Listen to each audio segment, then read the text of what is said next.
होगा।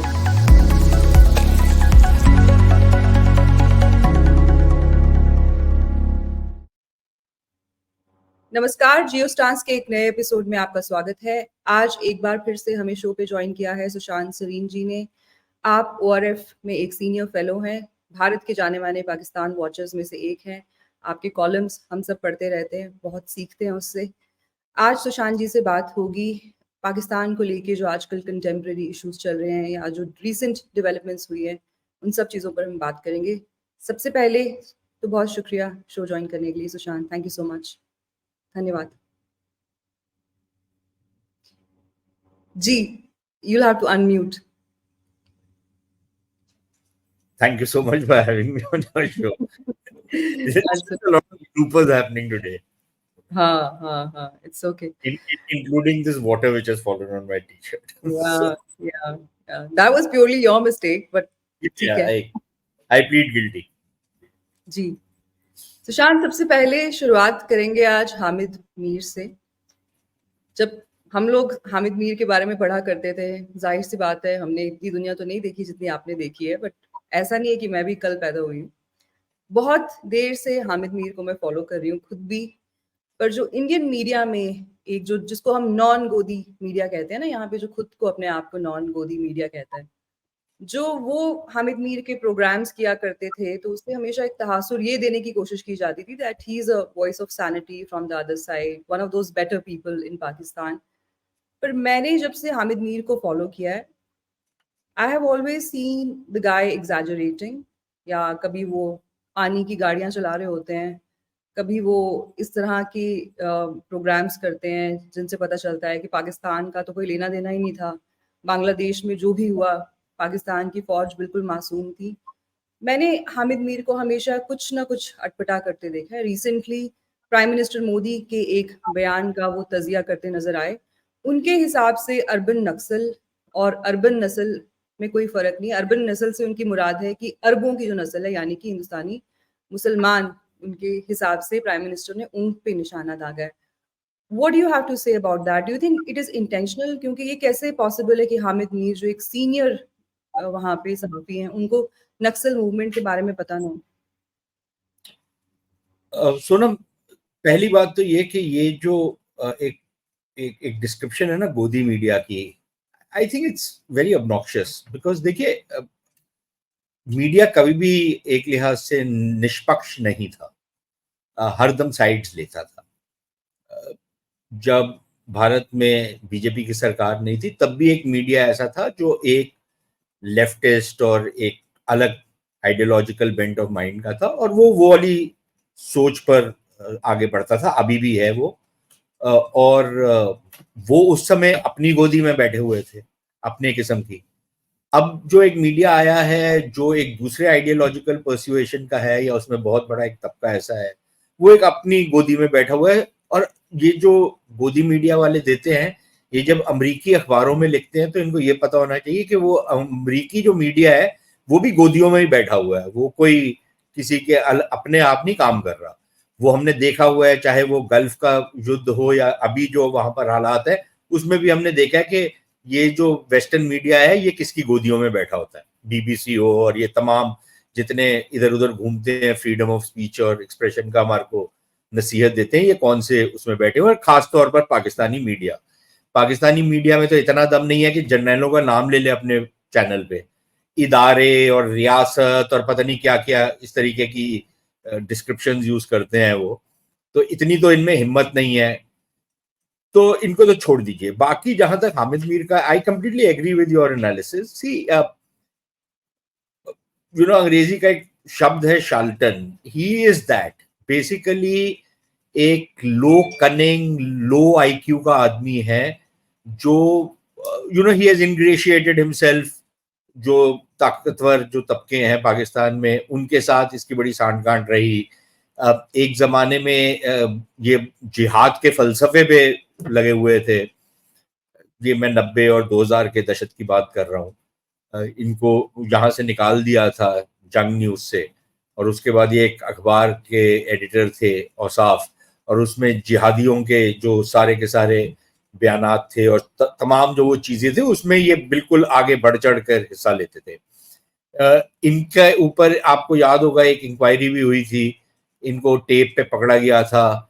जो दो पूर्व पाकिस्तानी सेना के अधिकारी थे, एक खालिद ख्वाजा थे मेरा ख्याल एयरफोर्स के, और एक और थे कर्नल इमाम। इन दोनों को किडनैप कर लिया था टीटीपी वालों ने, और फिर हामिद मीर से पूछा कि इसके बारे इनके बारे में कोई बैकग्राउंड दे, और ये ऐसे लग रहा था उस टेप में कि कुछ खा पी रहे हैं, बड़े कैजुअली बोला हाँ हाँ वो तो सीआईए के एजेंट हैं। बेसिकली इसने डेथ सेंटेंस उनके ऊपर प्रोनाउंस की थी ये बोल के। उसमें बड़ा विवाद हुआ, लेकिन फिर इसको बचा लिया जैसे तैसे करके। उस जमाने में he was very close to the Pakistani military establishment, अभी भी है। और जो इसको गोलियां भी पड़ी थी वो इसलिए नहीं पड़ी थी क्योंकि ये बहुत बड़ा डिसेंटर था या बड़ी कोई आजाद ख्यालात रखता था, ये इसलिए था बिकॉज इसका और इसके जो पेट्रन्स थे पाकिस्तान के फौजी तंत्र में, उनके बीच में एक टाइप का एक डिवाइड आया था ऑन कपल ऑफ इश्यूज, और ये कुछ ज्यादा अपने आप को इंडिपेंडेंट एंटने की कोशिश कर रहा था। तो फिर जब आप इस तरीके से अपने जो जो आपके पेट्रन्स हैं उनके खिलाफ आप जाएं, तो फिर इस तरीके की चीजें तो होती हैं इस तरीके के कामों में। तो ये तो इसका बैकग्राउंड है। जहां तक इसकी लो आईक्यू है वो भी हमारे सामने है। पहले इसने वाटर कार की, अब फिर ये वाटर कार के ऊपर आ गया है। इसको बेसिक साइंस नहीं पता, जबलियां मारता है बेसिकली। बोंगिया, यू अंडरस्टैंड द वर्ड बोंगी which is a very Punjabi word. बोंगा है और बोंगिया मारता है, तो that is what he has done. कुछ लोगों का मानना ये है कि this is a deflective mood, ये कहीं पे डिफ्लेक्ट करने की कोशिश कर रहा है कि आप ये शायद हुसैन हक्कानी साहब ने लिखा है कि ये शायद डिफ्लेक्ट करने की कोशिश कर रहा है कि अगर इसके ऊपर जबानबंदी है तो फिर ये इस टाइप की वाहियात प्रोग्राम कर करके ये वो कर रहा है। और जहां तक वो अर्बन नक्सल का है, अब ये हो सकता है इसकी लैक ऑफ एजुकेशन या पुअरली एजुकेटेड, पुअर बैकग्राउंड जो है इसका, इंटेलेक्चुअल बैकग्राउंड मे बी उसका नतीजा है। क्योंकि अगर आप अर्बन को अर्बन बोले in the way you pronounce it, the correct pronunciation is urban, यानी कि शहरी एक लिहाज से। अगर आप अर्बन को अर्बन बोले पंजाबी स्टाइल में, तो अरब और अर्बन समझ में आता है। तो एक तो वो है, और दूसरा नक्सल और नस्ल में अब हो सकता है इनको पता नहीं है कि नक्सलबाड़ी और नक्सलाइट वाली जो सारी मूवमेंट थी वो क्या है, वो माओइस्ट हैं, लेफ्ट विंग एक्सट्रीमिस्ट हैं। अब शायद इनको या तो इसकी इंटेलेक्चुअल कैपेसिटी इतनी नहीं है कि इसको समझ आया हो। अच्छा, इसके बावजूद के लोगों ने इसका फैक्ट चेक किया और इसको बताया कि भाई आप क्या वाहियात पना कर रहे हैं, he double down on it.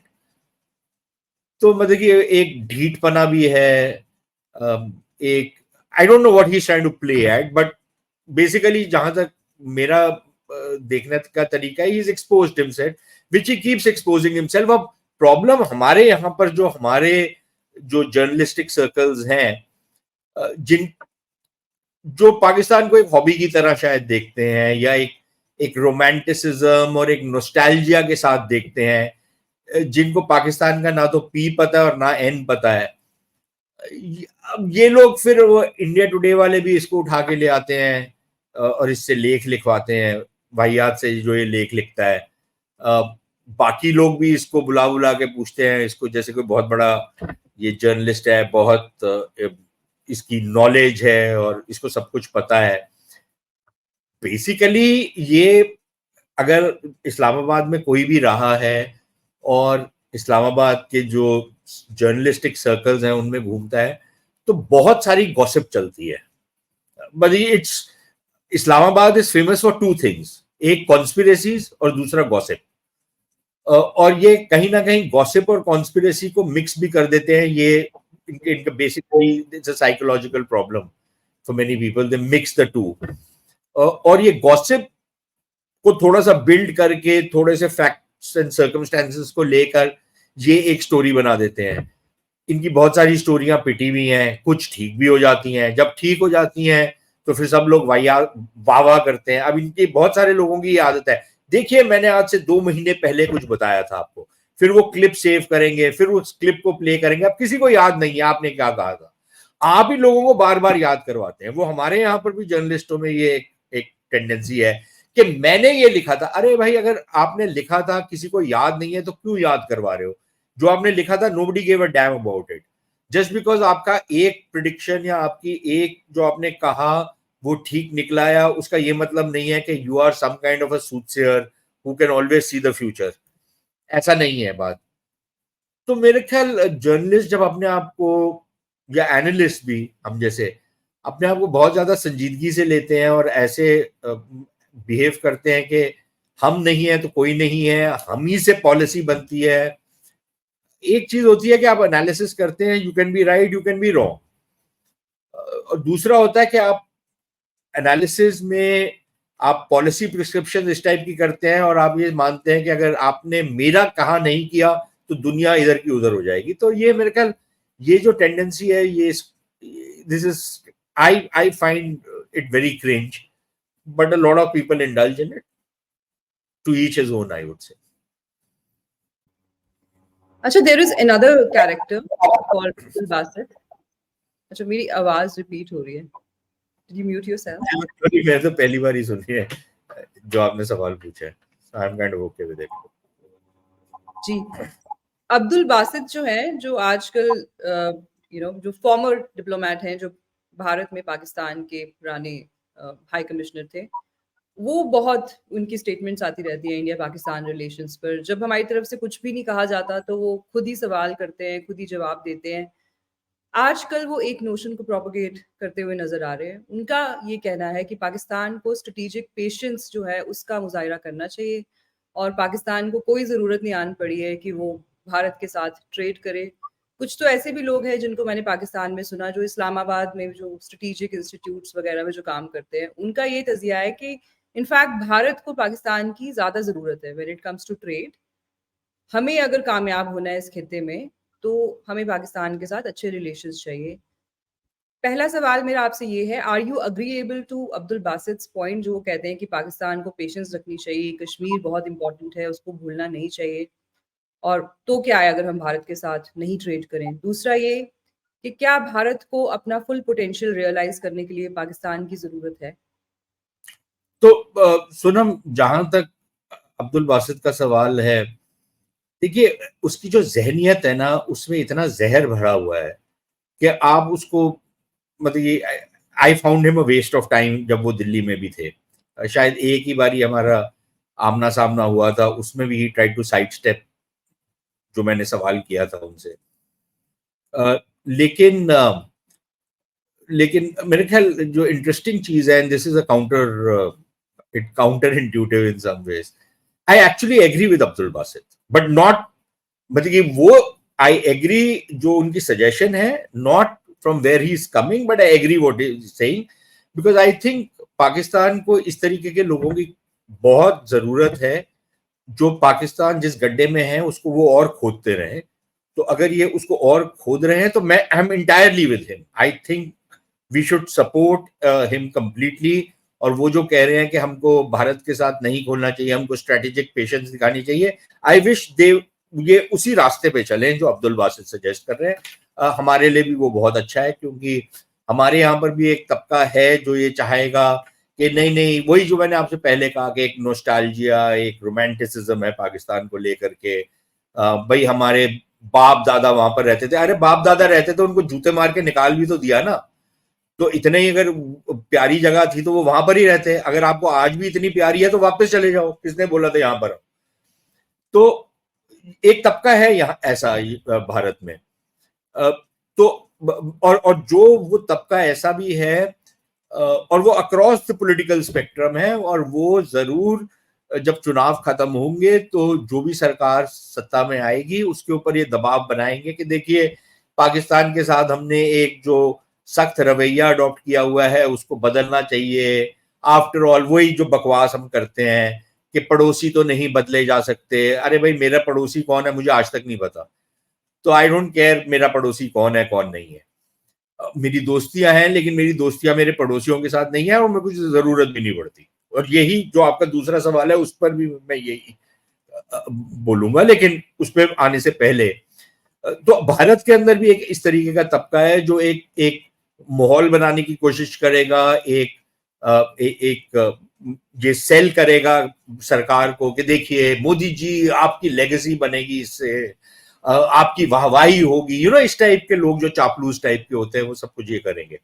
अब मोदी जी ने अगर लेगेसी बनानी है तो उनकी तो बन ही चुकी है एक लिहाज से, राम मंदिर बना दिया, तमाम और चीजें उन्होंने करी हैं, और मेरे ख्याल मोदी जी ने भी ये स्पष्ट कर दिया है कि वो जो अपनी लेगेसी ढूंढते हैं वो भारत के विकास में ढूंढते हैं, वो भारत के उत्थान में ढूंढते हैं, वो पाकिस्तान के रिश्ते बेहतर करने में नहीं ढूंढते अपनी लेगेसी। और तीसरी चीज ये, जहां तक लेगेसी का सवाल है, ये भी एक ट्रैप है। ये ना अमरीकियों ने ये शोषा छोड़ा हुआ है कि हर जो राजनेता है वो अपनी लेगेसी ढूंढता है। राजनेता जो एक्टिव राजनीति में होता है और जो सत्ता की राजनीति में होता है वो सत्ता ढूंढता है, वो ये लेगेसी वेगेसी के चक्कर में नहीं पड़ता। उस सत्ता को वो किस तरीके से इस्तेमाल करता है वो उसकी लेगेसी बनती है। ये नहीं कि मैंने पाकिस्तान के साथ कोई रिश्ते बेहतर कर दिए। कौन से, कोई मुझे ये समझाए ना, कौन से रिश्ते बेहतर होंगे? कल को आपने इनके साथ अगर व्यापार खोल भी दिया तो कौन से रिश्ते बेहतर होंगे? पहले भी तो कर रहे थे आप व्यापार, उससे क्या फर्क पड़ गया था? पाकिस्तानियों का कोई रवैया चेंज हुआ था भारत की तरफ? आज भी जो पाकिस्तानी कहते हैं कि हमको भारत के साथ व्यापार करना चाहिए, वो इसलिए कहते हैं क्योंकि उनको लगता है हमारे हित में है ये भारत के साथ व्यापार खोलना, और भारत के साथ एक तरफ हम व्यापार खोलेंगे, बाकी सारे मुद्दे वैसे ही चलेंगे जैसे चल रहे थे। अब वो ये मानते हैं कि भारत के अंदर लोग इतने डेस्परेट हैं पाकिस्तान के साथ व्यापार खोलने के लिए कि वी कैन डिक्टेट टर्म्स, हम भारत को अपनी शर्तों में मनवा सकते हैं। तो अब अगर इस तरीके का पागलपन एक कौम में आ जाए तो फिर उसका तो कोई इलाज नहीं है। तो एक तो वो पहलू है इस सारे मामले का, और मैं मानता हूं कि बासित साहब जो कहते हैं इनको करते रहना चाहिए, ये हमको भी कोई जरूरत नहीं है। और अगर पाकिस्तान की तरफ से कोई पहल नहीं हुई तो भारत के लिए भी बहुत अच्छा है, क्योंकि फिर भारत भी अपनी ये जो पॉलिसी जो काम कर रही है, भारत की पॉलिसी पाकिस्तान की तरफ, उस पर हम लोग अटल रहेंगे, और उस पॉलिसी के नतीजे भी हमारे सामने हैं भी और आगे चलकर भी आएंगे। और फिर अगर हालात पाकिस्तान के बद से बदतर होंगे, जो शायद होंगे, तो भारत और पाकिस्तान के बीच में जो गैप है वो इतना बढ़ जाएगा कि फिर कहीं ना कहीं पे भारत पाकिस्तान को अपनी शर्तों पर बात कर सकता है, रादर देन के बीच बचाव वाला रास्ता अडॉप्ट किया जाए। तो एक तो बासित का सवाल हो गया। दूसरी चीज ये जो पाकिस्तानियों के अंदर ये है कि हमारे बिना भारत की एग्जिस्टेंस नहीं है, ये देखिए ये डिल्यूजन्स जिसको बोलते हैं, ये उससे कम कुछ नहीं है। आप सोनम, आप ये देखिए, आप 1990-91 से आप ट्रैजेक्टरी देखना शुरू करिए दोनों देशों। उससे पहले के जमाने में मैं इसलिए नहीं जाता क्योंकि हमारे यहां पर भी एक वो सोशलिस्टिक बैगेज था। जब हमने सेंसिबल इकोनॉमिक पॉलिसीज बनानी शुरू की, आप अब कितने, उससे 35 साल हो गए उस बात को, 33-34 साल हो गए हैं। आप इन 33 साल में भारत की ट्रैजेक्टरी देखिए और पाकिस्तान की ट्रैजेक्टरी देखिए, और इन 33 साल में भारत ने जो तरक्की की है शायद उतनी नहीं की जितनी हमको करनी चाहिए थी, क्योंकि हमारी भी बीच बीच में रोल बैक हो जाती हैं पॉलिसीज, लेकिन हमने जितनी तरक्की की है वो विद और विदाउट, डिस्पाइट और इंस्पाइट ऑफ पाकिस्तान की है। अगर पिछले 10 साल में एक भारत की जो एक लिहाज का एक दबदबा बना है दुनिया भर में, या भारत का अगर लोहा मानना शुरू किया है कई लोगों ने, और मैं अभी मानता हूं कि हमको बहुत बहुत कुछ करने की जरूरत है, मैं उसको नजरअंदाज नहीं कर रहा, लेकिन अगर हम उस कगार पर पहुंचे हैं तो दैट इज विदाउट पाकिस्तान, उसमें पाकिस्तान का तो कोई रोल नहीं था।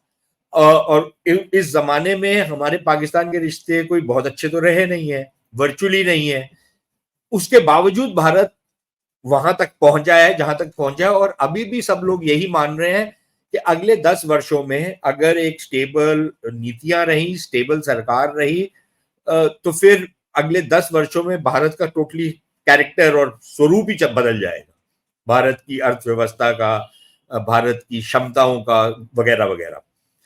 और पाकिस्तान उसमें कहीं फिक्र नहीं करता। तो अब ये किस लिहाज से मानते हैं कि वो हमारी तरक्की के लिए अनिवार्य है? अच्छा, ये पाकिस्तानी हामिद मीर टाइप के ही होते हैं ना, हामिद मीर उनका इंटेलेक्चुअल है, तो बाकी आप समझ सकते हैं कैसे हैं लोग। अब इसी टाइप के लोग होते हैं कि ना ज्योग्राफिया देखा है, ना ये देखा है कि मॉडर्न इकोनॉमी कैसे ऑपरेट करती है, उनको ये तक नहीं पता कि एफडीआई कैसे वर्क करती है। वो ये समझते हैं कि फॉरेन डायरेक्ट इन्वेस्टमेंट का मतलब ये है कि सोनम, मैं आपके घर गया, मैंने आपको 10,000 रुपया दिया, वो मेरी फॉरेन इन्वेस्टमेंट है, अब आप ऐश करिए। That is what they think it is. तो मतलब कि the level of brainlessness is next level, but the point is that they think कि they are so critical to India. और किस लिहाज से कि भारत पाकिस्तान के रास्ते अफगानिस्तान तक पहुंचेगा। यार अफगानिस्तान की इकोनॉमी आपको पता है कितनी है? $10 बिलियन की है। हम अफगानिस्तान तक अगर रसाई चाहते हैं तो हम अपने लिए नहीं चाहते, हमारे को उसका कोई फायदा नहीं है। हम चाहते हैं कि अफगानों का कुछ भला हो जाएगा, उनको खाना पानी मिल जाएगा, उनको कुछ सामान, साजो सामान ऐसा मिल जाएगा जिनकी उनको जरूरत है, उससे हमारा कोई खास लाभ नहीं है। आप अफगानिस्तान जाना चाहते हैं, ईरान के रास्ते भी जा सकते हैं, थोड़ा सा लंबा पड़ता है, थोड़ा सा महंगा पड़ेगा, मैक्सिमम यही है। दूसरा, आप सेंट्रल एशिया हमारे जरिए पहुंच सकते हैं, सेंट्रल एशिया भी हम पहुंच सकते हैं, हम ईरान के जरिए पहुंच सकते हैं, और भी हमारे पास रास्ते हैं, थोड़े लंबे हो जाएंगे, डजेंट मैटर, लेकिन हमारा कोई इतना बड़ा स्टेक भी नहीं है सेंट्रल एशिया में। What is there in Central Asia for us? हाँ ठीक है, कुछ फार्मास्यूटिकल्स का है, कुछ शायद एनर्जी सोर्सेज है वहां पर, लेकिन वो हम कहीं और से भी कर सकते हैं। तो ऐसा हमारे लिए कोई क्रिटिकलिटी नहीं है पाकिस्तान की। अच्छा, आईमेक में पाकिस्तान हमारी मदद करेगा? आईमेक में पाकिस्तान कहां से आ गया भाई? आईमेक समुद्र के रास्ते जाएगा यूएई तक, उसके बाद बाय लैंड जाएगा, और उसके बाद अगेन बाय सी जाएगा। So it's a multi modal transport corridor, और उसमें ये कहीं फिट इन नहीं करते। तो अब इनको ये है कि आप हमको भी आईमेक में लीजिए, और फिर ये हमारे और ईरान के बीच में से आप होके जाइए। ईरान के साथ तो वैसे ही नहीं होगा ये काम, ईरान के साथ हम एक दूसरे नेटवर्क पे ऑपरेट करेंगे। तो ये बती किस कॉन्टेक्स्ट में बोलते हैं? एक ही कॉन्टेक्स्ट जो नजर आता है वो ये है कि अगर आपने हमारे साथ रिश्ते बेहतर नहीं किए तो हम आपके ऊपर आतंकवाद थोपेंगे, हम आपकी तरक्की में अड़ंगा लगाएंगे। और मेरे ख्याल जिस तरीके की हमारी क्षमताएं बन रही हैं, और जिस तरीके की हमारी सहनशीलता जो है वो अब खत्म होती जा रही है, तो अगर ये वो करना चाहते हैं तो फिर इनकी ईंट से ईंट हम भी बजा सकते हैं और बजाएंगे। तो मेरे ख्याल ये अब they need to wake up and smell the coffee, कि ये कहां पर है, और हाउ दे स्टैक अप, जो वर्ल्ड बन रहा है उसमें ये कहां पर स्टैक अप करते हैं, ये अब इनकी उसका आंकलन करना पड़ेगा। लेकिन मुझे लगता नहीं है कि इनकी इतनी इंटेलेक्चुअल क्षमता है कि ये कर पाएंगे। इसीलिए फिर इस तरीके के वाहियात चीजें बोलते हैं ना, कि हमारे बिना भारत की तरक्की नहीं हो सकती। वो इनका एक जर्नैल था। अब इनके सबसे बड़े जो फिलोसफर्स हैं इनके जनरल्स होते हैं, जो बेसिकली 10वीं 12वीं पास के लोग होते हैं, वो इनके सबसे बड़े फिलोसफर्स होते हैं, इकोनॉमिस्ट होते हैं, एडमिनिस्ट्रेटर्स होते हैं, जितने इनके फौजी होते हैं। उनकी क्वालिफिकेशन क्या है? कुछ भी नहीं, लेकिन वो अपने आप को मानते हैं कि हम, क्योंकि हमारे हाथ में डंडा है तो हमारे को सब कुछ पता है। अब वो एक जनरल ने बोल दिया कि उसको भी किसी ने बताया होगा कि देखिए देश नहीं प्रॉस्पर करते, खित्ते प्रॉस्पर करते। तो अब उसने, क्योंकि किसी जनरल ने बोल दिया है, तो उसको कौन, उस पर कौन सवाल उठा सकता है? तो ये सारे के सारे वो भेड़ चाल में उस पर लगे हुए हैं कि, और अगर हम ही खितना है। अच्छा, फिर ये साउथ एशिया की बात करते हैं। अरे भाई, साउथ एशिया तुम हो ही नहीं, तुम तो एक कोने में हो साउथ एशिया की। साउथ एशिया तो भारत है, और साउथ एशिया की तो हम, हमारे यहाँ पर तो अब उसको गाली माना जाता है कि हम साउथ एशिया नहीं है, हम भारत है। तो अब ये साउथ एशिया करते जा रहे हैं, खित्ता करते जा रहे हैं। Who gives a damn? बेचते क्या है, ये बनाते क्या है? What do they bring to the table? Nothing. नहीं, आजकल ये भी कह रहे हैं कि जब हमारे पास अगर कुछ बेचने के लिए नहीं है तो हम अपनी मार्केट्स को इंटरनली स्ट्रेंथन कर सकते हैं। अगर अपने आप को हम ज्यादा मजबूत कर ले तो हमें भारत की जरूरत ही नहीं है। हाँ, कर खैर, लो ना। आपने दो, जी जी, आपने पहले क्या चीज कही थी? आपने कहा Islamabad is famous for two things, conspiracy theory, और दूसरा क्या कहा था? गॉसिप, हम्म गॉसिप, गॉसिप। हाँ हाँ, एक और चीज है शायद उसका आपको नहीं पता, वो भी, उसके लिए भी इस्लामाबाद बड़ा मशहूर है। कभी किसी कराची वाले को पूछिएगा कि इस्लामाबाद किसके लिए मशहूर है। नहीं तुम बता दो तो obviously you know something which देखो यू आर यहाँ नॉट सेइंग। बताने वाली बात नहीं है, पर कहते हैं कि बहुत सारे ऐसे काम है जिसके लिए लोग ऑल ओवर पाकिस्तान से इस्लामाबाद ही जाते हैं। नहीं नहीं अच्छा। वो तो basically it's a flash pot but that's okay, that's hmm. वो हम्म। एक इस्लामी मुआशरा है ना उनका, तो उसमें ये सारा काम होता है। ठीक है। जी जी। अच्छा, मरियम नवाज जो है वो आजकल बड़ा बढ़ चढ़ के हर चीज में हिस्सा लेती नजर आ रही है। जाहिर सी बात है, चीफ मिनिस्टर है वो पंजाब की, जो वहाँ का सबसे इम्पोर्टेंट सूबा है। पर एक और बात कही जा रही है कि जैसे पहले कहा जाता था ना कि नून में से शीन निकल रही है, जब शहबाज शरीफ को सडनली फोर फ्रंट पे लाया गया, अब ये कहा जा रहा है कि नवाज शरीफ जो है वो बढ़ चढ़ के अपनी बेटी को ही एक, मतलब सिर्फ उनको ही एक फेस बना के कोशिश कर रहे हैं कि उनको ही उभारा जाए। इसमें 3-4 चीज़ें देखने को मिलती हैं। एक तो जो उनकी इंटरनल आउटरीच है, ठीक है, वो उनका लेना देना है, उनकी कंट्री है, वो जो करें ठीक है। दूसरी बात, जो ये एलिमेंट है साझा पंजाब का, जिसपे मरियम जो है फ्रंट फुट पे खेलती नज़र आ रही हैं। हाल ही में वो ननकाना साहिब भी गई, वहाँ पे उन्होंने लंगर चखा और फिर लोगों से गले-वले लगाया। तो ये जो पूरा का पूरा आप मामला देख रहे हैं, साझा पंजाब की जो आउटरीच है, इसके पीछे कोई नेफेरियस डिज़ाइन है? इनको कहा गया है कि आप इस तरह से जो पंजाब से दूसरी तरफ से लोग आते हैं, उनके साथ जो है मेल-मिलाप बढ़ाइए, और जो गवर्नमेंट ऑफ इंडिया की एक पॉलिसी है पाकिस्तान को लेके अभी, उसको अंडरमाइन करने की कोशिश की जा रही है, या फिर this is a genuine attempt and this is something Maryam probably is thinking on her own? Look, मुझे लगता है कि इसमें एक स्मॉल एलिमेंट ये जरूर हो सकता है कि वो पंजाब पंजाब वाला जो चक्कर होता है, सांझी भाषा, ये you know all of that nonsense, but I don't buy it, I will be very honest with you. वो रोमांटिसिज्म जो है वो बहुत ज्यादा हमारे यहाँ पर ज्यादा है, वहां पर शायद इतना नहीं है। लेकिन वो भी ये मानते हैं या वो ये समझते हैं कि ये पंजाब के नेटवर्क पे हम हिंदुस्तान की पॉलिसी के ऊपर सेंध लगा सकते हैं।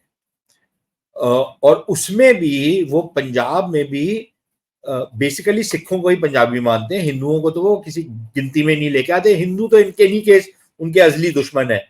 और हिंदुओं के खिलाफ तो जो नफरत वो उगलते हैं वो हमारे सामने है।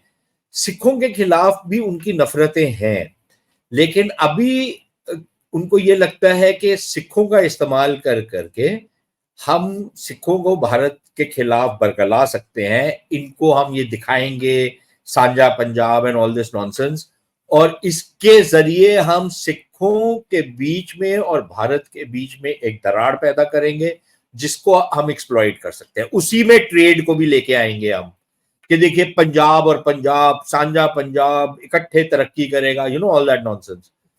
तो एक वो फैक्टर भी है। अब उसमें मरियम पार्टिसिपेंट है या पैट्सी है, आई एम नॉट श्योर। लेकिन लेकिन I think we need to be very careful about this whole Punjab Punjab nonsense, because they been trying it for some time. ये पहले भी कर चुके हैं, जब ये चौधरी ब्रदर थे मुशर्रफ के टाइम पे, तो इन्होंने शुरू किया ये जाट जाट नेटवर्क। उसमें ये पंजाब में जो जो जो चीफ मिनिस्टर थे, बादल साहब भी थे, अमरिंदर सिंह जी भी थे, उनको साथ ये जाट नेटवर्क पे करते थे। उसी तरीके से हरियाणा में भी जो जाट लीडरशिप थी, आई एम नॉट श्योर अगर हुडा जी के साथ किया था, लेकिन ये सर्टनली जो ओम प्रकाश चौटाला जी और उनके जो परिवारजन थे, वहां पर कुछ इन्होंने कुछ बनाने की कोशिश की थी कि कोई भाईचारा वगैरह की बकवास शुरू की थी इन्होंने। उसमें थोड़ा बहुत ट्रैक्शन मिला था, बट कोई बहुत ज्यादा वो बात आगे बढ़ी नहीं। लेकिन वो they tried to use the Jat Jat network, they tried to use this Punjab Punjab network, they tried to use ये जो सारा सिखों वाला नेटवर्क है, इसको यूज करने की कोशिश की। तो ये सारे पैंतरे ये खेलते रहे हैं और ये कई वर्षों से खेल रहे हैं, तो ये कोई नई चीज नहीं है। उसमें मरियम नवाज शरीफ कितनी डायरेक्टली इन्वॉल्व हैं, कितनी वो इन अ सेंस कि she is been asked to do certain things and you know something she's done, अपने अपने ताई कर लिया उन्होंने, क्योंकि उनको महसूस होता था कि उनको ये चीज बढ़ानी चाहिए, भाईचारा। एंड जेन्युइन भी हो सकता है, मैं उस पर टोटली डिसएग्री नहीं करता, लेकिन क्योंकि ये पाकिस्तान को लेकर के कुछ चीज है, तो इसलिए मैं किसी भी चीज को फेस वैल्यू पे नहीं लेता। और कोई ना कोई एंगल जरूर होता है इनका, कभी भी ये अपफ्रंट नहीं आते। अब इसी में इनमें बाकी सारे देख लिए ना, नजम सेठी टाइप के जो लोग हैं, just look at the kind of nonsense he sprouts. और हमारे यहाँ पर बहुत सारे ऐसे लोग हैं, इंक्लूडिंग फॉर्मर ऑफिशियल्स, जो मानने को तैयार नहीं है। पता नहीं क्या क्या what kind of mental colonization these people suffer. Sushant, not farmer. अभी भी जो सर्विंग लोग हैं कहीं, वो मानने से इनकार करते हैं अगर आप उनसे कहेंगे नजम सेठी इस तरह की बातें करते हैं। No, because last weekend this sorry, pardon my French, was doing a program. इसमें कुछ बात हो रही थी कि IMF ने एक रिपोर्ट बनाई है जिसमें एक फुटनोट है। फुटनोट में ये बोला गया है कि Pakistan is a conflict ridden country, और इसकी तुलना की गई है सूडान, सोमालिया, इस टाइप के देशों के साथ। अब पाकिस्तानियों को अच्छा तो नहीं लगता, वैसे इनका पासपोर्ट भी उसी लेवल का है, बहुत सारी चीजें इनकी वैसे ही हैं, और उसका जो पैरामीटर्स हैं कि कैजुअलिटी फिगर्स की, उसके तहत पाकिस्तान उस कॉन्फ्लिक्ट रिडन कंट्रीज में आता है। अब ये नजम सेठी स्लिप इन कैसे करता है? देखिए, भारत के बहुत सारे लोग जो हैं, ये तमाम इन अदारों में भी हैं, IMF में। ये हो सकता है कि भारतीय मूल, now that this is Hinduphobia, this is Hindu hatred of Najam Sethi, who himself was a bloody convert. ये इन गंदे लोगों का, लानतियों का, देखिए, just see how he twist it, कि हो सकता है कि कोई इंडियन हो जिसने इस चीज को स्लिप इन कर दिया हो। कि IMF operates like this apparently, and you start listening to this and you will see how he does his subtle propaganda. और हमारे यहाँ पर जितने हैं ये करण थापड़ वापड़ जितने हैं, थापड़ पापड़ जितने हैं, जो युद्ध भी हार गए तो उसके बाद इनको एम्बेसडर बना के भेजा गया इनके पिताजी को, और हरदम एलीट में इनके शुमार होता है। ये जितने लोग हैं, they will swear by him. तो ये एक पता नहीं क्या एटीट्यूड है इन लोगों का कि they are not willing to see reality for what it is. तो अब उसका तो कोई इलाज नहीं है ना यहाँ।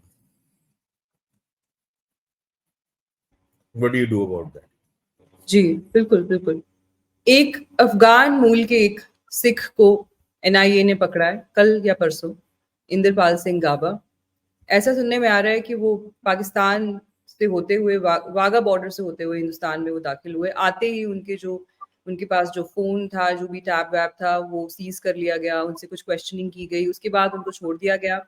फिर 3-4 बार उनको फिर से बुलाया गया, और उसके बाद पहले तो वो कॉपरेट करते रहे, उसके बाद वो गायब हो गए सडनली। उसके बाद एक लुकआउट नोटिस जो है वो जारी किया गया, और अब उनको अरेस्ट कर लिया गया है, NIA ने उनको एप्रीहेंड कर लिया है। तो बहुत सारी स्टोरीज अब इसमें निकल के आ रही हैं कि वो पहले पाकिस्तान गए, और अब जो उनके लॉयर है वो कोर्ट में ये कह रहे हैं, पहले तो वो ये कह रहे थे इनका कोई लेना देना नहीं था, जो यूके में जो प्रोटेस्ट हुआ है जिसके बेसिस पे इनको उठाया गया है, इनका कोई लेना देना नहीं था उस प्रोटेस्ट के साथ। अब वो कोर्ट में कह रहे हैं कि ये वहां मौजूद थे, पर सिर्फ एज अ एक्टिव पार्टिसिपेशन नहीं थी। इनके एक दोस्त ने कहा कि आप आ जाइएगा, तो वो वहां चले गए। अब NIA के पास जाहिर सी बात है, उनके पास प्रूफ्स है, उन्होंने सारी जो फुटेजेस है, आपको पता है एक टीम गई थी NIA की लास्ट ईयर यूके, उन्होंने वहां से फुटेजेस सारी कलेक्ट की हैं, उनके पास सबूत हैं that he was pretty much actively participating. तो ये क्या पूरा मामला है? पाकिस्तान कहता है हमारे पास पैसे नहीं है खाना खाने के, हम तो खुद इतने बड़े शिकार हैं टेररिज्म के। और जब खालिस्तान इशू की हम बात करें तो उनके लिए बसें भी ये लोग जो है ऑर्गेनाइज करते हैं डिफरेंट कंट्रीज में, कि भर भर के लोगों को लेके आना इंडियन मिशन के बाहर। नहीं, ये सब करने के सोर्सेज है।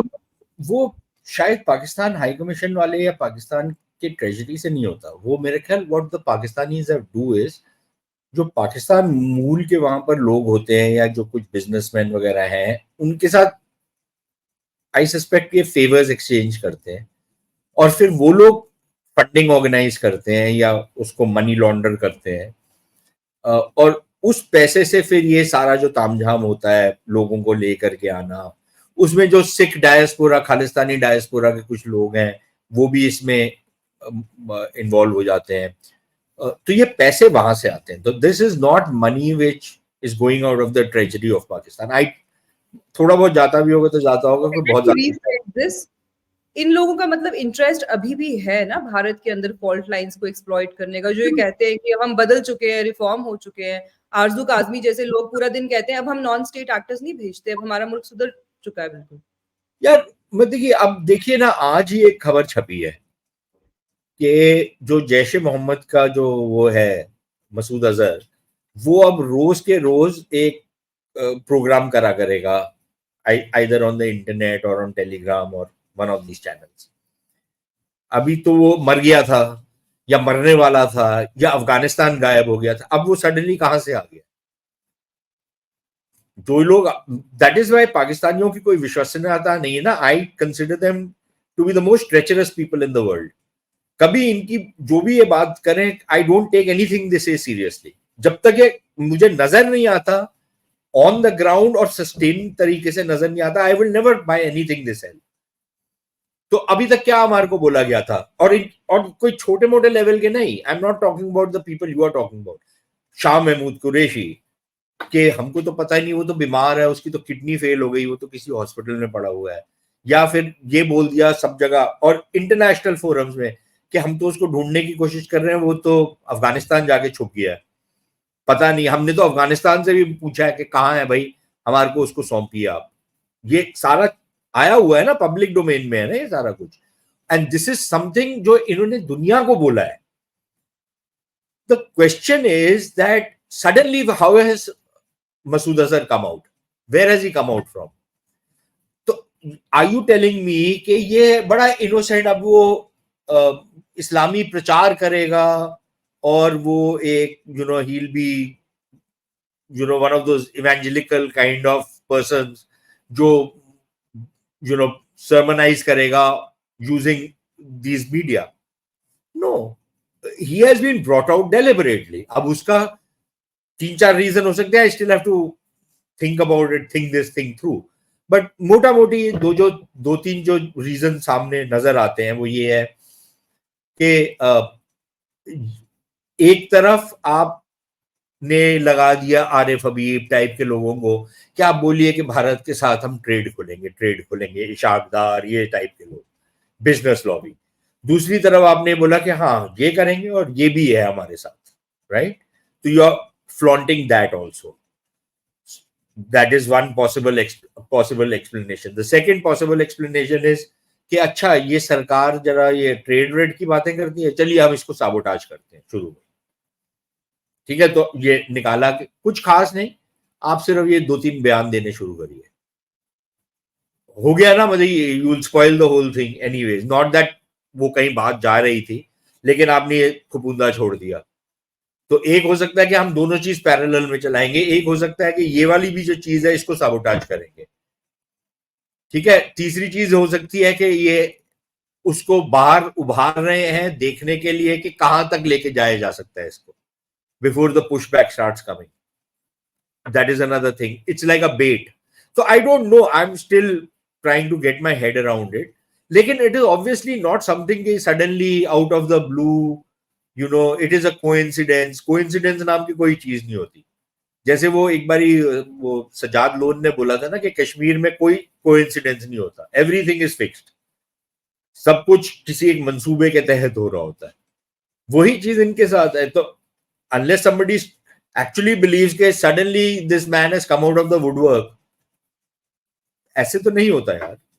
तो जो आपको ये बोलता है कि जी हम बदल चुके हैं, हमने अब इस चीज को त्याग दिया है, इसका क्या प्रमाण है आपके पास? किसी के पास कोई एक्चुअल प्रमाण है कि ये सारी की सारी जो दहशतगर्द तंजीमें हैं इनको आपने टोटली बंद कर दिया है, इनकी कोई फंड कलेक्शन नहीं होती, इनके कार्डर्स के ऊपर आपने ऐसा इनको खदेड़ा है कि वो कहीं नजर नहीं आते, कहीं वो कैंप्स नहीं है इनके? अगर वो कैंप्स नहीं है तो ये पीएफएफ कौन चला रहा है कश्मीर में? ये वो जो एक पीएफएफ है, एक और क्या है, एक दो और है इस टाइप के, टीआरएफ, एक और बदली है उसमें कश्मीरी लोग भी, लेकिन उसकी जोरें कहां से खींची जा रही हैं? तो मतलब कि इट्स ऑल ओके कि आपने उसको थोड़ा सा आपने बिलो द सरफेस ले आए हैं, लेकिन उसका ये मतलब तो नहीं है कि आपने उसको त्याग दिया है। और इनके जो फॉर्मर जनरल्स हैं जो अभी भी एक किसी ना किसी तरीके से पॉलिटिकली या उनका जो बैक चैनल है उसमें सक्रिय है, वो तो अक्सर ये कहते हैं कि भाई देखिए, हम ये जो हमने एक एक ये जो इंस्ट्रूमेंट हमने कार्व आउट किया था, इसको हम टोटली खत्म नहीं कर सकते, क्योंकि इनका क्या पता कहां पर इस्तेमाल करना पड़े। ये बोला है, and this is on public television, that some of their generals have said, I can give you the name, people like Naeem Khalid Lodi, they've said it publicly कि इनका हो सकता है हमारे को कभी इंतजाम वो करना पड़े, तो इनको हमको खत्म नहीं करना चाहिए। अब वो उसका कहाँ इस्तेमाल करेंगे? अफगानिस्तान में करेंगे, भारत के खिलाफ करेंगे। तो फिर ये जो आपको या मुझे या बाकी भारत की जनता को जो पट्टी पढ़ाई जाती है कि नहीं जी हम तो बदल गए हैं, नहीं जी भाईचारा, नहीं जी ये वो, it's all nonsense, I don't buy it. बिल्कुल बिल्कुल। पर पाकिस्तान का जो IMF का प्रोग्राम है वो भी अप्रैल के एंड में खत्म हो जाएगा, इनको नया प्रोग्राम चाहिए। Masood Azhar is a UN designated individual, he's a terrorist। तो उसका अभी बयान आना, और इन्होंने तो बहुत देर से यही मेंटेन करके रखा था ना, एटलीस्ट पिछले 2 साल से, कि वो अफगानिस्तान में रह रहा है अंडर तालिबान रूल, और तालिबान की पेटर्नेज उसको हासिल है। तालिबान के जो फॉरेन मिनिस्टर हैं मुतकी, वो कहते हैं कि पाकिस्तान जो है, पाकिस्तान जैसी कंट्रीज, वैसे तो उन्होंने ताजिकिस्तान पे भी निशाना साधा है, पर वो कह रहे हैं कि पाकिस्तान भी जो ISKP है उसको सपोर्ट कर रहा है और अफगानिस्तान के लिए प्रॉब्लम्स क्रिएट कर रहा है। और एक बात तो साबित हो गई ना, जो इन्होंने कहा था कि वो अफगानिस्तान में रह रहा है, जो 2 नंबर्स मसूद अजहर का, जो वो उसका क्या नाम है, मकताबुल राब्ता, जो उनका ऑफिस, सो कॉल्ड ऑफिस वो कम्युनिकेशन है उनका, उन्होंने जो 2 नंबर रिलीज किए हैं, जिन नंबर्स पे लोगों को कहा गया है कि आप मैसेजेस भेजिए और सवाल पूछिए मसूद अजहर से, he is basically launched his own ask me anything types, जैसे बॉलीवुड वाले करते हैं ना। तो ये बात तो साबित हो गई कि वो पाकिस्तान में ही था ऑल दीज इयर्स, और जो ये बयान दे रहे थे, झूठ दे रहे थे। अब तालिबान भी इनके ऊपर इल्जाम लगा रहे हैं ISKP का। हम तो पहले से ही कहते थे कि ISKP को पाकिस्तान की फौज जो है वो इनको फंड कर रही है। How do you see these developments, and how do the Taliban and Pakistanis यहाँ से आगे क्या? देखो, on the Taliban, I am not a fan of the Taliban, you know it, लेकिन जो हमको पता लग रहा है यहाँ पर सोर्सेस के थ्रू, वो ये है कि भारत को एक आपत्ति तो हो सकती है जिस तरीके की कुछ पॉलिसीज हैं तालिबान की, लेकिन भारत के खिलाफ अभी तक देयर इज एब्सोल्युटली कुछ भी ऐसा नहीं हो रहा अफगानिस्तान में जिससे भारत की सुरक्षा के ऊपर सेंध लगे, और Taliban are being very careful about it. तो एक तो ये फैक्टर है। जहां तक तालिबान और पाकिस्तान का सवाल है, मेरे ख्याल वहां पर if you go back to 92, जब मुजाहिदीन ने टेक ओवर किया काबुल, और वो अहमद शाह मसूद और बुरहानुद्दीन रब्बानी के लोग थे, और उसके बाद जिस तरीके से पाकिस्तान के साथ उनके रिश्ते जस्ट वेंट डाउन हिल, हालात मोरलेस वहीं पे जा रहे हैं, ऑलमोस्ट है इन मेनी वेज। तो एक बहुत बड़ा तबका है तालिबान का जो पाकिस्तान से नफरत करता है, एक और तबका है तालिबान का जो पाकिस्तान से मोहब्बत तो नहीं करता, लेकिन वो ये चाहता है कि यार पाकिस्तान के साथ कोई एक मोडस विवेंडी वर्कआउट कर लिया जाए ताकि हम अपना काम वाम निकलवा सकें, और अभी हम एक डायरेक्ट कन्फ्रंटेशन में ना जाए पाकिस्तान के साथ। लेकिन तालिबान के अंदर ये बहुत स्ट्रॉन्ग एक सेंटिमेंट है, और सोनम ये चीज ऑलमोस्ट 6-7 साल पहले से, फ्रॉम अराउंड 2016-2017 आई वुड से, आई नो, बिकॉज हमारे यहाँ पर जब बात होती थी लोगों से, जो भारत के दूतावास में लोग थे या जो बाकी और ऑफिशियल्स हैं फॉरेन ऑफिस के, इस एरिया के साथ जो डील करते थे, ये उस जमाने से 2017 के आसपास से, जब ये ISKP वाला फिनोमिना शुरू होता है, 2015 में वो शुरू हो गया था, दे वर कन्विंस्ड कि ये एक तरीके का प्रॉक्सी बना रहे हैं पाकिस्तानी, और उनका ये मानना था कि ये डिपेंडिंग ऑन इनका तालिबान के साथ क्या रिश्ता रहता है या हकानी नेटवर्क के साथ क्या रिश्ता रहता है। हकानी नेटवर्क एक्चुअली दोनों साइड पे होता था उस जमाने में, या माना जाता था कि वो ये तालिबान के साथ तो थे ही, लेकिन उनका आईएसके वालों के साथ भी बहुत कनेक्शन था। और बहुत सारे लोग जो टीटीपी से टूटे थे उन्होंने ही जाकर के आईएसके बनाया था। तो बहुत लोग मानते थे कि ये एक नया फ्रंट खोल रहा है पाकिस्तान, जिसको धीरे धीरे करके ये इस्तेमाल करेंगे अगर Taliban goes out of their control.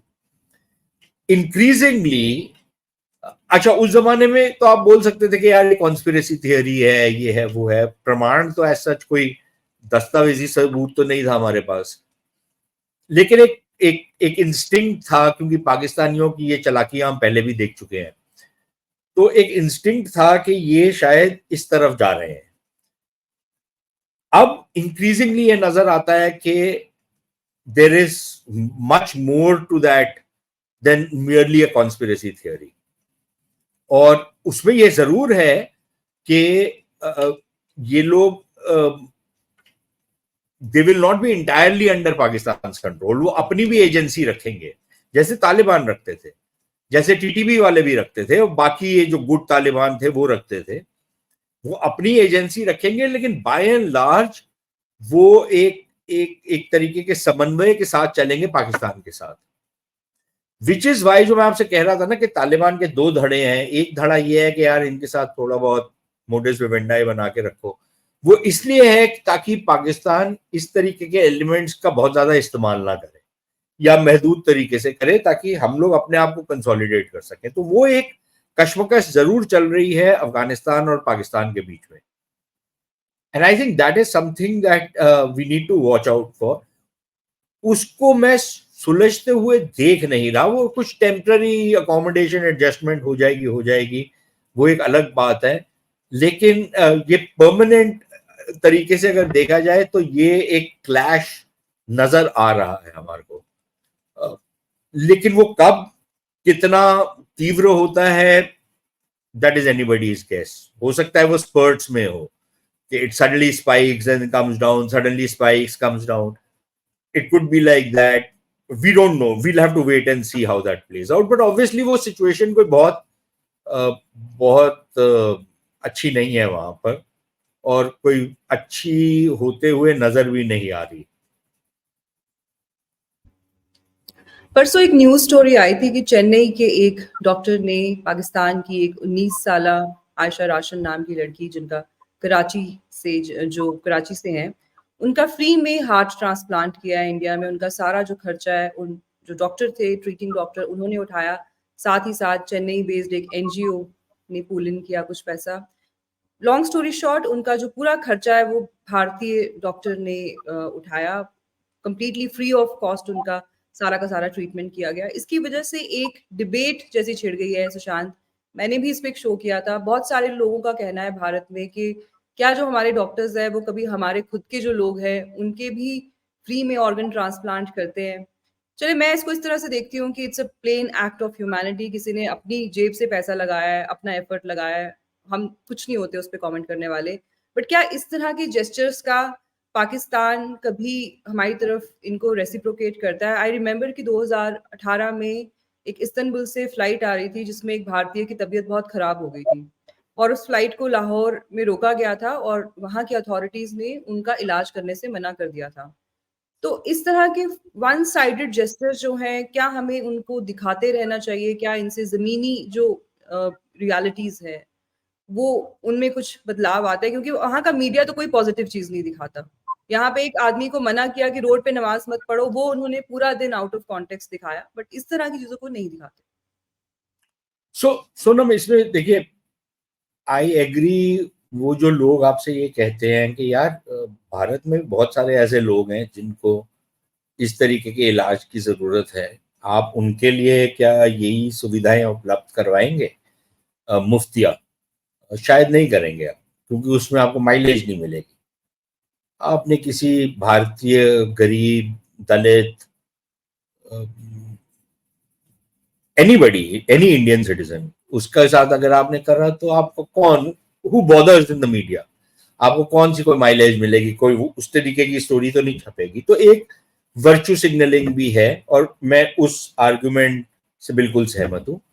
आपका जो आर्गुमेंट है मैं उससे भी सहमत हूं कि यार ठीक है, मतलब कि this is it's between one person and another, these are two people, somebody किसी को ये करना था तो उसने कर दिया, एक ह्यूमैनिटेरियन जेस्चर है, how does one it's okay, but I don't, I agree with that as well, but I am very clear in my mind कि आपने अगर करना था, बेशक आपने वर्च्यू सिग्नलिंग और अपनी बढ़ाई करवाने के लिए करा, अपनी पब्लिसिटी के लिए किया, या आपका दिल पसीज गया और आपने इसलिए किया, वॉट एवर योर रीजंस, इसका लार्जर जो रिलेशनशिप है उस पे घंटा असर नहीं पड़ेगा। और मैं इसलिए बोलता हूं ये, बिकॉज ये पहले हम कर चुके हैं ना, ये जो हमारे बहुत सारे राजनयिक जो हैं, सर्विंग और रिटायर्ड, जो पीपल टू पीपल कांटेक्ट और इस सब टाइप की चीजों में बहुत अपना फेथ रखते हैं, ये हम कर चुके हैं ना। फ्री ट्रीटमेंट, बच्चों को हम पाकिस्तान से बच्चे आते थे, उनका फ्री ट्रीटमेंट होता था, तमाम एलिमेंट्स का, पाकिस्तान से मरीज आते थे जिनका ट्रीटमेंट होता था यहाँ पर बार्गेन बेसमेंट प्राइजेस पे। कई तो ऐसे केसेस थे, I am not sure if it's also true about a serving जज in Pakistan, but there have been cases where people वो आए and then the doctors took them कि आप किसी गेस्ट हाउस में नहीं, आप हमारे घर आके रहिए, that kind of a thing was also done. मेरा सिर्फ एक सवाल होता था जो हमारे अधिकारी हैं, कि आप मुझे एक ऑडिट करके बताएं कि आपने इतने लोगों का ट्रीटमेंट किया, सपोजिंग आपने 1000 लोगों का ट्रीटमेंट किया, क्या एक 10,000 लोगों का कॉन्स्टिट्यूएंसी ऐसा खड़ा हुआ जो भारत के पक्ष की बातें करता है वहां पर? ज्यादा मत बताइए मुझे, 10,000 लोग बता दीजिए जो ये कहते हैं कि यार ठीक है, आपकी जो मर्जी आपके फड्डे हो भारत के साथ, लेकिन देखिए you have to look at the good side of what India has also done, जो आप नहीं कर सकते थे, हमारी क्षमताएं नहीं थी, हमारी फाइनेंशियल औकात नहीं थी, हमारी टेक्निकल औकात नहीं थी, भारतीयों की थी, और उन्होंने हमारे लिए ये जेस्चर किया। We should appreciate it publicly. आपने कोई ऐसी कॉन्स्टिट्यूएंसी क्रिएट की है? और अगर नहीं की तो ये जो सारा कुछ आपने तामझाम किया, इसका क्या फायदा? हाँ, अगर आप अपने दिल को खुश करने के लिए कर रहे हैं तो वो एक अलग बहस है, but then don't use Bharat सरकार का पैसा मत इस्तेमाल करिए उस, फिर आप अपने पैसे से करिए जो कुछ करना है। आप भारत सरकार की कोई सुविधा मत लीजिए उसके लिए। Don't take my tax payers money for your virtue signal, unless आपको एज अ नेशन कुछ फायदा हो रहा है। Why are you doing it? हाँ, कोई इंडिविजुअल सोनम तुम किसी के साथ कुछ करना चाहती हो, nobody has any problem provided it's within the four corners of the law, right? Up, you want to be nice to somebody, you want to make a gesture, humanitarian gesture, of course you're free to do it. It's a free country. Lekin you have no business of asking the government of India to pay for your generosity to someone. So I am very clear on that. और मुझे कोई ये दिखा देना कि क्या इसका audit बताए कि क्या आपको इसमें से क्या उभर करके क्या आया, आपने ये जो जेस्चर किए उससे आपने क्या पाया और कितना खोया, और कोई उसका लेखा जोखा नहीं है हमारे पास। उस पे वो बात भी नहीं करते ना, क्योंकि उनके नैरेटिव के ये अगेंस्ट चला जाता है, वो ये दुनिया को तहासुर दे रहे हैं। जी, nobody talks about it, nobody talks about it, it is not the done thing। जो यहाँ पर आके इलाज करके भी जाता है वो भी चुप करके बैठे रहता है कि यार ठीक है मैं बच गया हूँ। डर होगा सुशांत जी, उसको डर होगा कि कोई मुझे मार ना दे कि ये किसी हिंदुस्तानी का दिल लगा के बैठी है, मतलब लिटरली दिल लगा के ही बैठी है, या मतलब किसी हिंदू का खून आ गया इसके अंदर, बिल्कुल इतने जाहिल है ये भी बोल सकते हैं। ये इब्राहिमिक रिलीजन्स में बहुत होता है, क्रिश्चियंस में भी कुछ सेक्ट्स हैं कि आप खून भी नहीं अपना डोनेट कर सकते किसी और का, कि आपकी लीनिएज खराब हो जाएगी। तो हम तो ये सब से एनीवे सोचते नहीं है इस सब बारे में। लास्ट सवाल मेरा आपसे ये है, जनरल सवाल है, try to make a sense of this for us. एक दुनिया भर में एक एक्स मुस्लिम्स की मूवमेंट चल रही है। भारत के लोगों की हमेशा ये शिकायत रहती है कि जो पाकिस्तानी एक्स मुस्लिम्स है, चाहे वो एक्स मुस्लिम्स भी हैं, जब हम इंडियन एक्स मुस्लिम्स को देखते हैं तो ठीक है, उन्होंने अपना मजहब छोड़ दिया, they are free to choose their own path, तो वो अपने मतलब से फिर मतलब रखते हैं। बट जब पाकिस्तानी मुसलमानों की हम बात करते हैं जिन्होंने इस्लाम छोड़ दिया है, उनके अंदर भी हिंदू धर्म को लेके जो नफरत है वो बहुत कूट कूट के भरी हुई है। साथ ही साथ हम बात करते हैं पाकिस्तानी लिबरल्स की, या जो सो कॉल्ड वहाँ के प्रोग्रेसिव्स हैं, जिनमें नजम सेठी का शुमार हो जाता है, फिर हामिद मीर जैसे लोगों को भी थोड़ा इस तरह से देखा जाता है यहाँ पे कि वो भी थोड़े सॉफ्ट है। इस तरह के लोगों की भी जब बात आती है तो वो हिंदू नफरत उनकी बातों में कहीं ना कहीं झलक जाती है। ये लोग एट होम रिग्रेसिव इस्लामिस्ट्स को रेजिस्ट करते हैं, but when it comes to India तो ये उनके साथ सिंपथाइज करते हैं। ये मुख्तार अंसारी जैसे लोगों को कहते हैं कि ये वहाँ के हीरो थे, और ये आजम खान को भी इसलिए जेल में डाल रखा है क्योंकि वो तो मुसलमानों का लीडर था। तो ये डबल स्टैंडर्ड्स क्यों हैं, और क्या रीजन है कि जो पाकिस्तान के इवन प्रोग्रेसिव्स भी हैं वो भी जो हिंदूज की फीलिंग्स हैं उनको नहीं समझ सकते। हाल ही में इश्तियाक साहब आए थे इंडिया, इश्तियाक अहमद साहब, जिन्होंने बहुत किताबें लिखी हैं जो भारत में जिनको लोग बहुत पसंद करते हैं। उन्होंने भी जाते ही वहां से कुछ और बातें की कि भाई वहां पे तो इलेक्शन कमीशन फ्री नहीं है और मुसलमानों को बड़ा दबाया जा रहा है। तो कहीं ना कहीं एक डिस्कनेक्ट है कि इवन जो एक्स मुस्लिम है, जो प्रोग्रेसिव है, उसका भी वही हाल है जब हिंदूज की बात आ जाती है। देखो Sonam, ex Muslims is too small a community, कोई बहुत बड़ा तबका नहीं है, 2 4 5 10 100 200 1000 होंगे। I don't take them seriously, they don't call the shots. Pakistan में तो अगर हैं भी तो वो अपने आप को एक्स मुस्लिम तो बोल भी नहीं सकते। पाकिस्तान के बाहर हैं तो वर्चू सिग्नलिंग है, हो सकता है उससे उनको असाइलम मिल जाता है। हैं तो बड़े खचड़े ना एक नंबर के, तो वो हो सकता है because of that they become x Muslims. लेकिन एक्स मुस्लिम बनकर भी बड़े केयरफुल होते हैं। वो एक्स मुस्लिम बन करके वो they have zero understanding about Hinduism and their basic stereotype जो हिंदुओं के बारे में है वो नफरत कूट कूट के भरी हुई है उनके अंदर, और पिछले 75 साल उससे पहले की भरी हुई है। तो कोई नई बात नहीं है। और मुझे कोई बहुत ज्यादा, तो मैं तो कभी भी इनको सीरियसली नहीं था। अभी आपने इश्तियाक अहमद की बात की यार, you know the guy is, I don't no, मतलब ये हमारे यहाँ पर भी प्रोबेबली हमारा भी आईक्यू लेवल बहुत ही कम हो गया है कि we can't see a fraud for a fraud. What I do you don't mean take, by that? वो बुरा मान जाएंगे, वो कहेंगे कि आपने गोलमोल बात कर दी। What exactly do you mean by that? there are certain things I can't say publicly, but let me just say I've never found him to be worth anything. But I think he's a complete. Or मैं तो I'm very suspicious of many of these kind of characters anyways.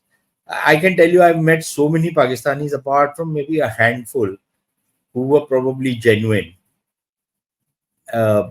And I can't name them simply because I know that the moment I name them then they get into trouble. लेकिन मतलब maximum 5 में भी 10 भी शायद ज्यादा ही बोल रहा हूँ, out of maybe 1000 people I met, who I will say कि यार no they did not fit in that category. बाकी तो कूट कूट के, और कहीं ना कहीं आप थोड़ा सा स्क्रैच करें ना तो ये निकल ही आएगा। ये चाहे नजम सेठी टाइप के लोग हों, ये जितने भी इनके सो कॉल्ड इंटेलेक्चुअल है, कहीं ना कहीं से वो निकल के आएगा ही आएगा। And their ignorance about India and about Hinduism is astounding, right? They're utterly, they're as brainless as urban नस्ल। समझ नहीं आप? तो ये उतने उस लेवल की ब्रेनलेसनेस है इनमें।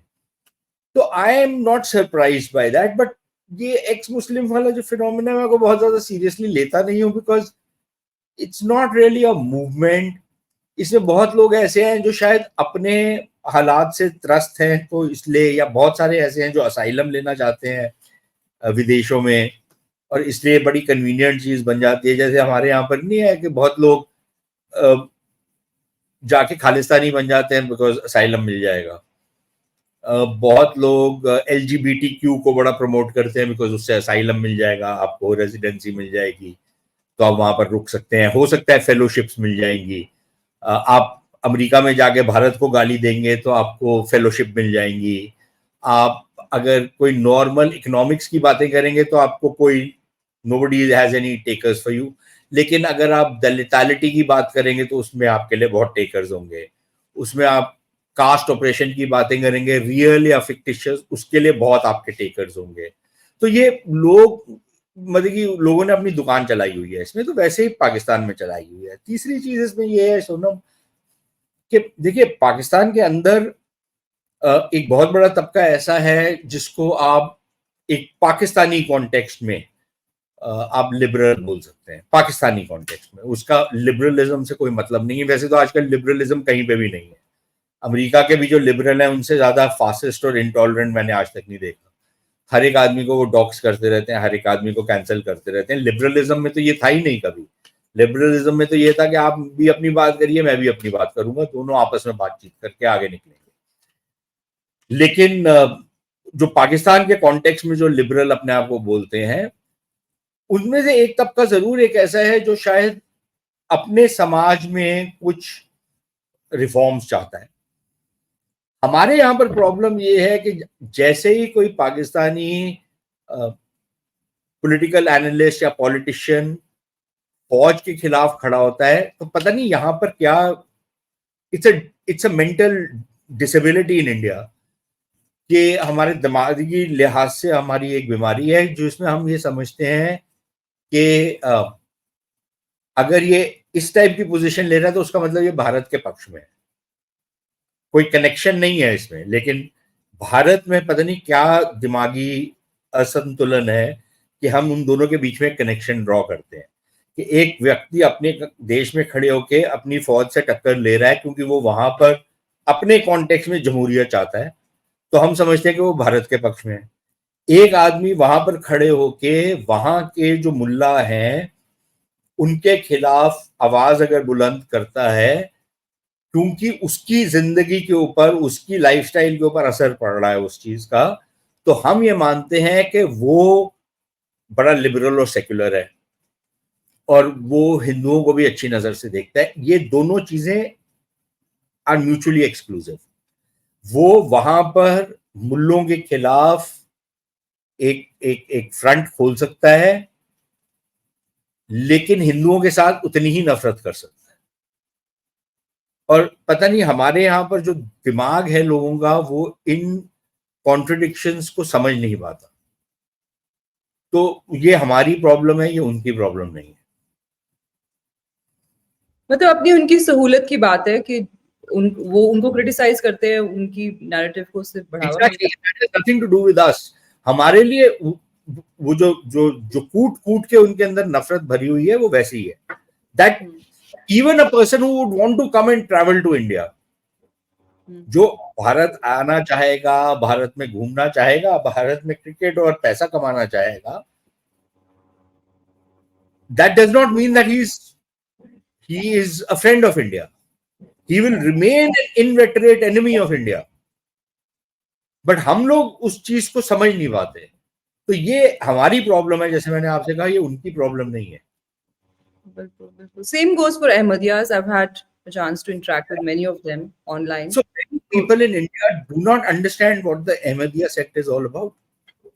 अगर थोड़ा सा हमारे यहाँ पर लोग पढ़ लें और समझ लें कि अहमदिया सेक्ट क्या है और कितना कट्टरपंथी है, और जब पाकिस्तान की मूवमेंट थी वो कितना बढ़ चढ़ के उसने पाकिस्तानी मूवमेंट को सपोर्ट किया था क्योंकि वो इतने कट्टरपंथी थे, तो यहाँ पर तो बहुत सारी मिथ्स टूट जाएंगी ना। जहां तो लोग ये समझते हैं कि वो बड़े अपने किस्म के सूफी, एक तो सूफियों को भी हमने नहीं समझा आज तक, तो हमारे यहाँ पर भी इग्नोरेंस का लेवल तो बहुत ही ज्यादा हाई है। तो हम तो सूफियों को ही नहीं समझे कि सूफी क्या चीज थे, तो हम अहमदियों को उस कैटेगरी में रखते हैं विदाउट रियलाइजिंग के पाकिस्तानी अहमदियाज, सुशांत, जो इतने सालों से डीफ्रेंचाइज्ड है, जो उधर वोट भी नहीं कर सकते, पाकिस्तान छोड़ के भागे हुए हैं, बट फिर भी वो कहते हैं कि हम नजरिया पाकिस्तान से हम जो है बिल्कुल इत्तेफाक रखते हैं। हिंदू हेट्रेड उनके अंदर भी उतनी भरी हुई है, वो कोई ये नहीं है कि बड़े इनलाइटन टाइप के लोग हैं, not at all, not at all. तो अब वही है ना, यहाँ पर we have no institutionalised way of studying these things, और क्या करें, उसका कोई इलाज ही नहीं है उस चीज का। वैसे तो मेरे सवाल खत्म हो गए थे Sushant, do you have another 5 minutes? एक सवाल मेरे जहन में भी आया, I would want to ask you that. Let's finish that. जी, बीजेपी का कहना है कि कश्मीर में सब कुछ जो है वो नॉर्मल हो गया है, मिलिटेंसी भी वहां पे मोर और लेस खत्म कर दी गई है। बहुत लोगों के ये सवाल है बीजेपी से कि अगर सब कुछ इतना अच्छा है वहां पे तो फिर अपने कैंडिडेट्स क्यों नहीं फील्ड करते कश्मीर में? यार देखो, I think again these are two separate things. Kashmir में हालात इंप्रूव हुए हैं, बिल्कुल इंप्रूव हुए हैं। Security situation has improved, definitely it has improved, but because the security situation has improved, can we, क्या हम वहां से जो सुरक्षा बलों की तैनाती है उसको कम कर सकते हैं? नहीं करना चाहिए, इट्स टू अर्ली, अभी समय लगेगा उसमें।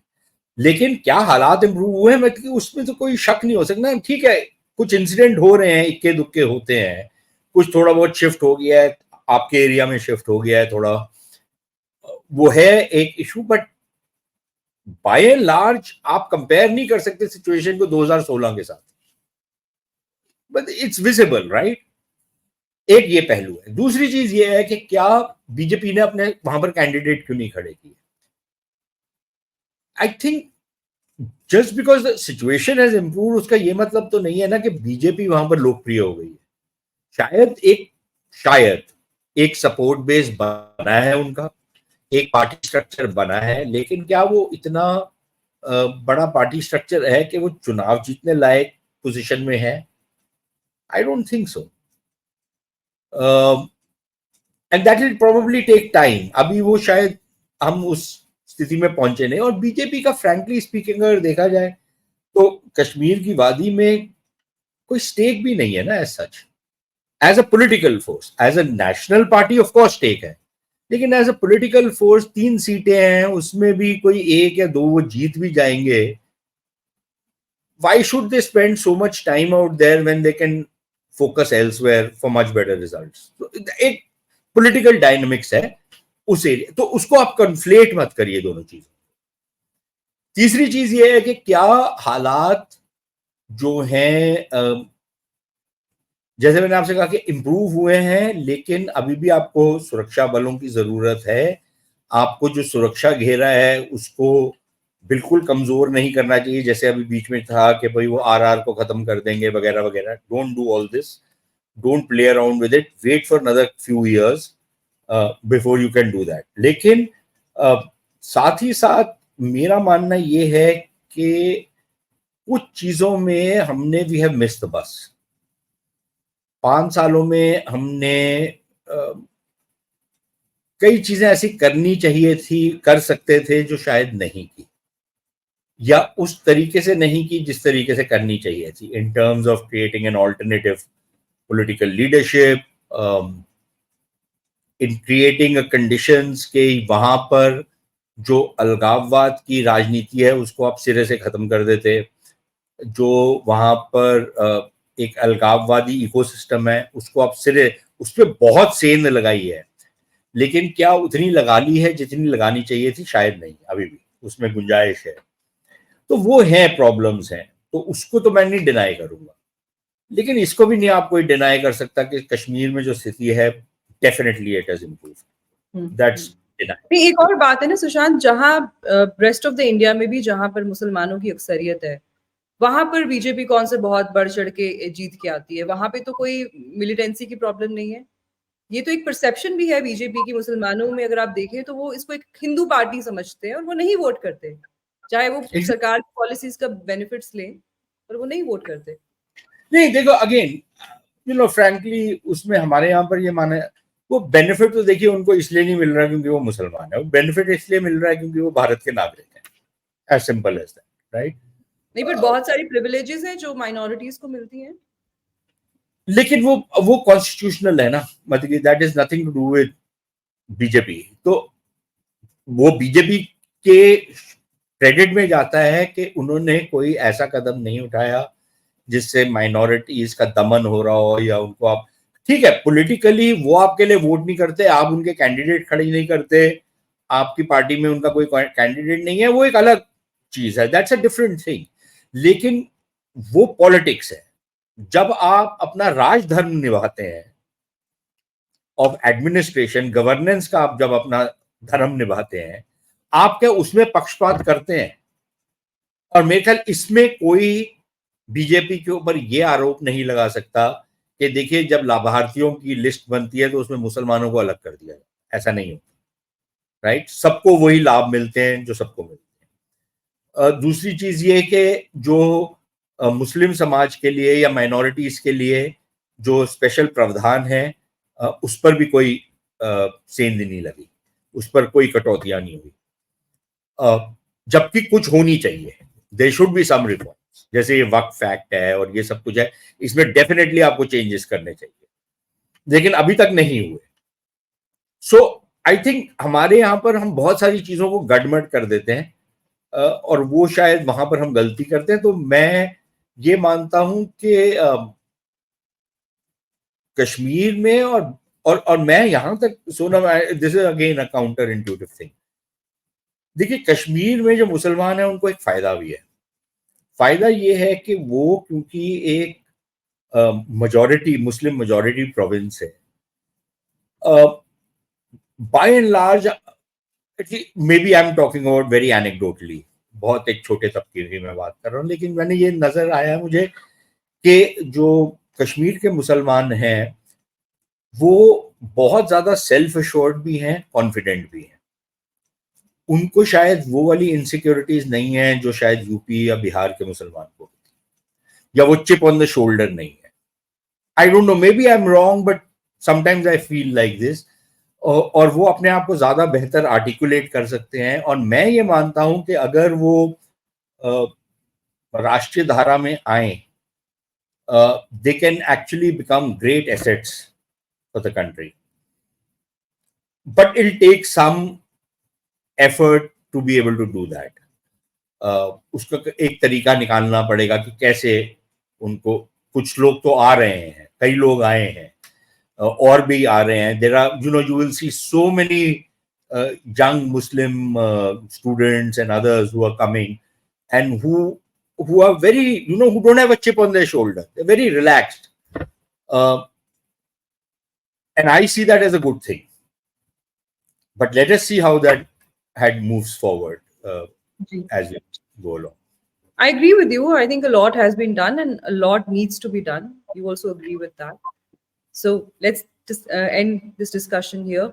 Thank you so much, Sushant. आपके वक्त के लिए एक बार फिर से शुक्रिया. Namaste. Yes, thanks.